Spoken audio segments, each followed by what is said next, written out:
Tonight we are tracking Tropical Storm Cristobal, a code red weather maker. We have a team of reporters from Gulf Shores to New Orleans. Let's go right now to Chief Meteorologist Alan Seals. Alan, we are not taking a direct hit with this storm, but this is no time for folks to let their guard down, right? That's exactly right. Now, it's been a full week of talking about something that was on the way. The center of the storm right now is just about making landfall in southeastern Louisiana, but that's only the halfway part. We still have to deal with those bands of rain that you see coming around the storm and the bands of rain that will produce heavy rain. Right now, there's a flash flood warning for western Jackson County and Harrison counties in Mississippi.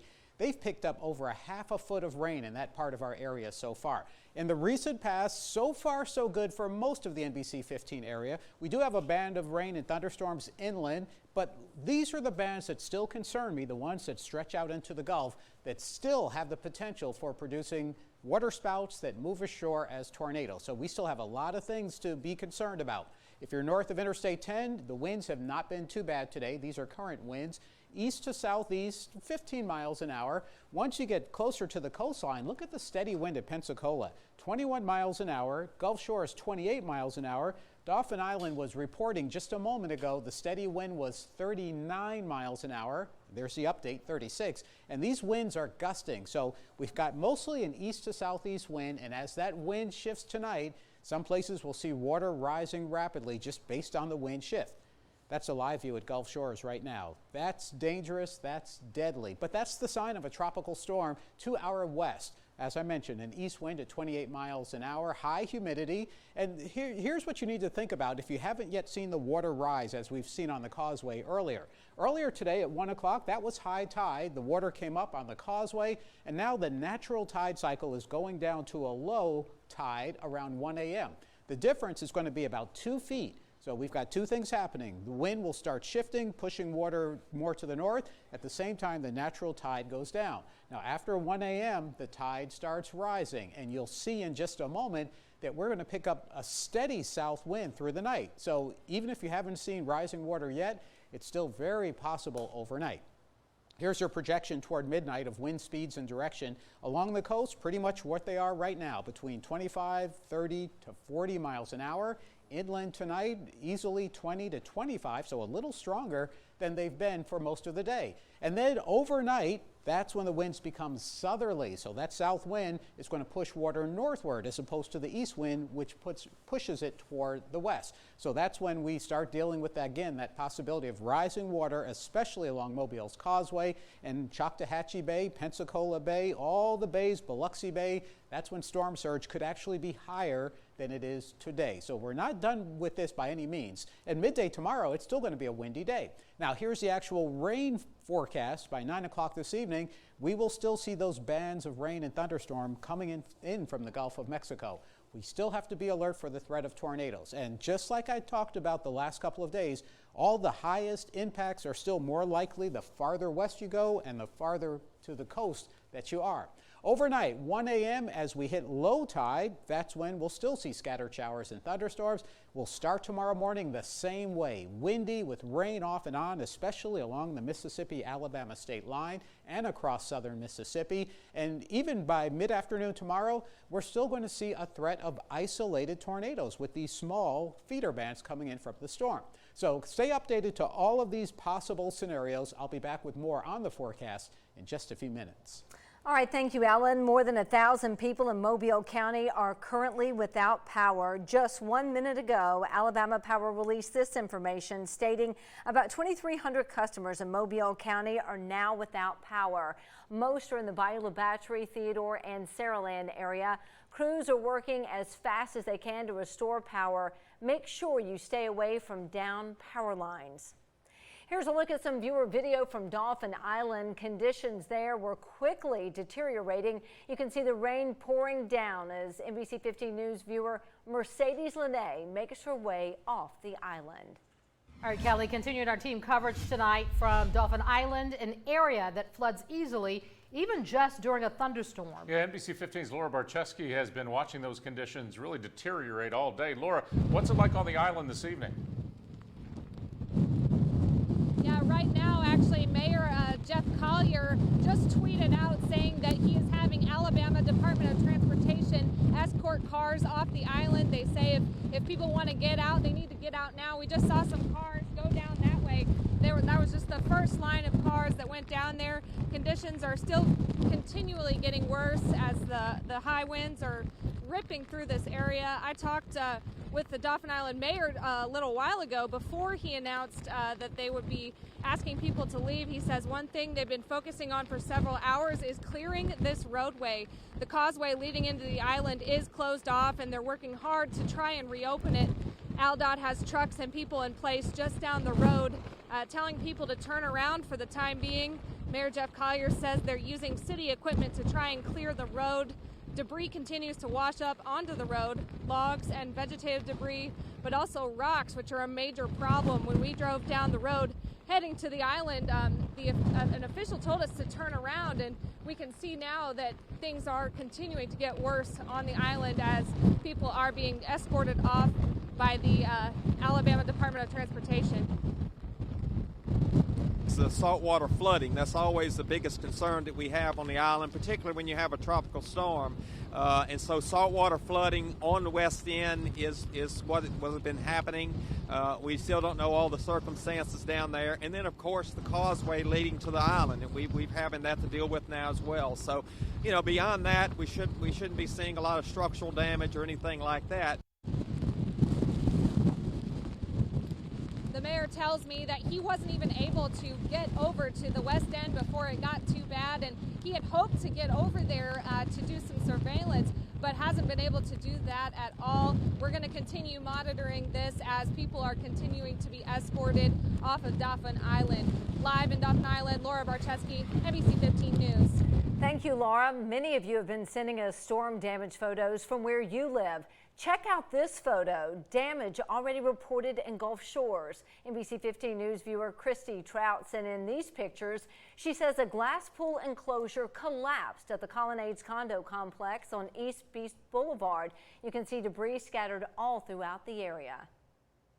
All right, Kelly, let's take a live look now at our beach cam in Gulf Shores right now. As you can see, an angry sea with waves crashing the shore. Conditions are starting to get worse there. NBC 15's James Gordon continues our team coverage just down the road. He is live in Orange Beach. James, tell us what you're seeing there. Well, Kim, you know, the winds have remained steady. A little lighter at one moment, then a little stronger another, but, you know, that's to be expected because that's what happens with these storms. Take a look real quick. We've got double red flags flying in both Orange Beach and Gulf Shores. Of course, these are dangerous waters, like you were saying, an angry Gulf there. You know, the waves are 8 to 10 feet, maybe even higher. There was a storm surge forecast for 1 to 3 feet. Of course, that is what we're seeing right now, is that storm surge along this coast from Orange Beach to Gulf Shores, but the wave action is definitely very strong.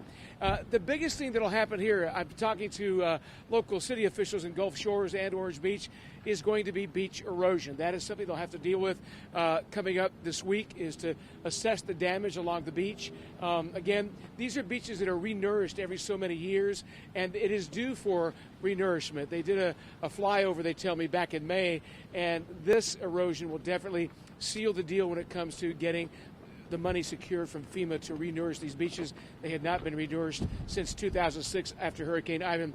Andrew, I'll just come around here real quick. Now, this is pretty much where the, as you can see, very windy, and again, the surf also very high. But again, beach erosion is the biggest thing they'll have to deal with when they assess the damage. Very little damage when it comes to structural damage. For now, we're live in Orange Beach. James Gordon, NBC 15 News. All right, thank you, James. New tonight at 5. Check out this new video from Seaside, Florida. That's in Walton County, just past Destin. You can see the choppy, large waves getting shoved ashore by tropical storm force winds. It was a similar sight on Panama City Beach, just a few miles east along the coast from Seaside. The waves there lapping against the dunes. And despite all the danger, for some, it was an opportunity to take a Sunday stroll along the beach. Continuing our team coverage tonight along the causeway, another area along the Gulf Coast prone to flooding. NBC 15's Andrea Ramey is live tonight on the causeway. And Andrea, crews have made some closures there already, basically off and on all day, right? That's right, Greg, and we're being pelted by a feeder band right now out here on the causeway. The water where I'm standing on the outer lane eastbound, it's about ankle deep as you continue to walk further toward the seawall into the shoulder. It only gets deeper, which is not good news for the owner of this car. It was left parked here, water likely seeping in and flooding the interior of this vehicle. Because of all this flooding that I'm showing you, ALDOT has closed both eastbound lanes of the causeway to ensure that drivers from I-10 don't exit onto the causeway. There's a couple crews that you see positioned up there on the ramp so that people on I-10 cannot exit onto the causeway, which the ramp is flooded right now. We've seen crews coming up several times picking up the debris that's scattered all along the causeway here. So while the eastbound lanes are closed right now, we should point out that the westbound lanes of the causeway do remain open. It's just the eastbound lanes right now are closed due to flooding. Kim and Greg. Andrea, thanks. We continue our team coverage right now over in Biloxi. CRISTOBAL'S outer bands have been lashing the Mississippi shoreline. That's where we find NBC 15's Jaysha Patel. Jason, tell us what conditions are like there right now. Kim, Greg, right now I'm across the street from Biloxi Small Craft Harbor, which is beginning to flood, and that floodwater is actually reaching the main street here at Beach Boulevard, where there are hotels and casinos. And that same floodwater is also closing US 90 from Bay Street Lewis Bridge to Biloxi Bay Bridge, connecting to Ocean Springs. And you know, earlier I spoke to one man who says his bait shop is sitting in the middle of floodwater right now, and he says he owns Biloxi Harbor Fuel and Bait, and he told me, you know, this area is no stranger to hurricanes and storms, and he's even had to brace through Hurricane Katrina. And right now, as Tropical Storm Cristobal makes its way through the Gulf Coast, the owners and the workers of that bait shop told me they are actually waiting it out in a safe area until further notice. We've been running this shop since 1980. Katrina wiped it out, and we were out from 2005 to 2011, and we reopened. So we're used to it. I've been through about 9-10 named storms, category 2 to category 4.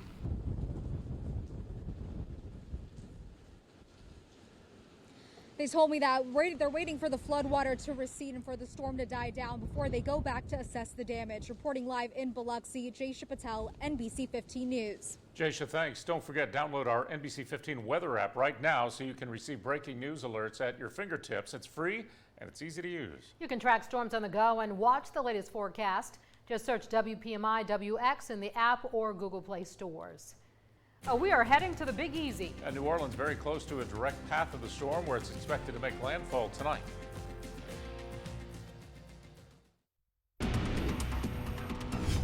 Cristobal has made landfall. In fact, right at 5 o'clock, the National Hurricane Center declared landfall pretty close to Grand Isle, Louisiana, between Grand Isle and the mouth of the Mississippi River.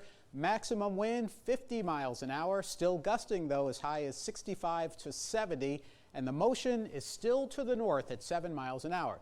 We're not done.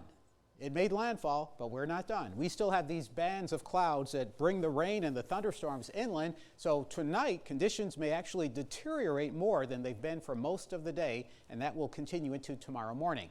Whatever Cristobal becomes as it weakens, goes west to the north-northwest, heading into north-central Louisiana by tomorrow afternoon, weakening as a rainmaker, remnants going far to the north. But even during the day tomorrow, we still have some concerns, and those concerns include the possibility of isolated tornadoes, the possibility of enough rainfall to tip things over the edge in terms of you may be right at the border of seeing a flood or not. Rivers are going to be rising, and even the surge flooding will still be up tomorrow near high tide.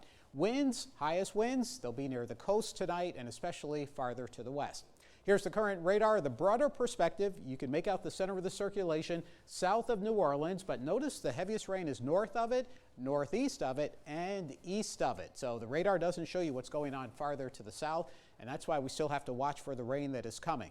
Now, the tornado watch we were under, that has been allowed to expire. It's not to say there is no possibility of a tornado, but tornado threat right now looks fairly low, but still heavy rain moving into the Mississippi Gulf Coast. So west central Jackson County, Harrison County is now under a flash flood warning for the next 2 hours due to the amount of rain that has already fallen. And notice again, there's a lot more where it came from, and you can see which way it's pointing. Our inland counties, inland communities along Highway 84, scattered showers and thunderstorms in a weaker band, but we'll watch these. Literally, we track this kind of weather. Here's some of the rainfall totals so far. Gulfport, Mississippi has seen over 4 inches. Even in West Mobile, parts of that area saw 3 to 4 inches of rain earlier today. So the heaviest amounts have been near the coast. Inland counties and communities, you've seen an inch or 2. We're still under a tropical storm warning for the winds that could still be over 40 miles an hour. Again, it made landfall, but we have a straight path for the wind coming out of the Gulf tonight. Still the threat of flooding, whether it's a quick flood or a slow flood, flash flooding or river flooding, also scenarios, and the additional rain we're going to get from this point all the way through Monday night into Tuesday. Heaviest amounts still to the west, 5-6 inches into Hancock County, Mississippi, right on the Alabama-Mississippi state line. Still another 2 to 3 to maybe 4 inches of rain, and then more to the east of that, you're less likely to see more than, say, a couple inches. So this evening and tonight, this is the outline for the risk of a severe thunderstorm, meaning possibility of a tornado. We still have a slight risk, Baldwin County to the west and northwest. And then during the day tomorrow, even our inland counties will still have a slight risk. Northern Washington County, northern Greene County, the dark green, still a marginal risk of seeing an isolated tornado. Stay updated. The winds east to southeast right now, moderate inland, really strong near the coast, which is where they will stay the strongest. And the picture, the live view from Gulf Shores, clearly shows what winds of 40 miles an hour do to the Gulf of Mexico. They make it deadly. They make it dangerous. 78 degrees right now at Gulf Shores, and this is what the tides are going to do. We had a high tide mid-afternoon today. We are approaching low tide tonight, right after midnight, and we're around 1 a.m., and then the next high tide tomorrow afternoon at 1 o'clock. So keep that in mind when you look at what the winds are doing. By midnight, a steady south wind, winds still about 30 to 40 miles an hour along the coast. Early in the morning after sunrise, still winds of 25 miles an hour along the I-10 corridor. They will gust even more. And through the day tomorrow, the winds will be just like they were today. It's not going to rapidly die down. And that means trees are going to be stressed. That long wooden fence with the rotted posts is going to be stressed. And that south wind will begin to start pushing things over, including pushing water over the barrier at the causeway mid-afternoon tomorrow. Here's the forecast radar. More rain tonight. Off and on, it's going to come in bands. By midnight, still periods of rain, thunderstorms, isolated tornadoes, still a possibility. And we'll be here tracking this all the way through the night into tomorrow. As we start tomorrow morning at 7 a.m., the heaviest rain shifts mainly to the west. Not to say we won't have any here. And then midday tomorrow, the same story. And if you haven't really processed this, the drought we were in, it ends tomorrow, pretty much. So here's what we deal with tonight. Watch out for the high wind at the coast and the threat of storm surge in rivers and bays where you haven't yet seen it. Here's your 7-day tracker. 80 to 90% rain coverage tomorrow, tapering on Tuesday, moving out on Wednesday. Look forward to Thursday and Friday, sunshine, and we will dry out. And as Alan mentioned, Cristobal has made landfall to the north in New Orleans, the area of the Lakeview area. Heavy rains causing flooding all along Lake Pontchartrain there.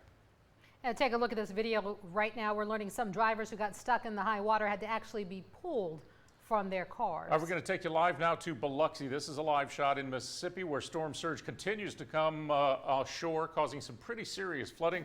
Floodwaters affecting some shops there in the area. We're now live in Dolphin Island where it's prone to flooding. Conditions there have been deteriorating all day. It is an ongoing battle residents there have to go through. We'll be right back. Stay with us.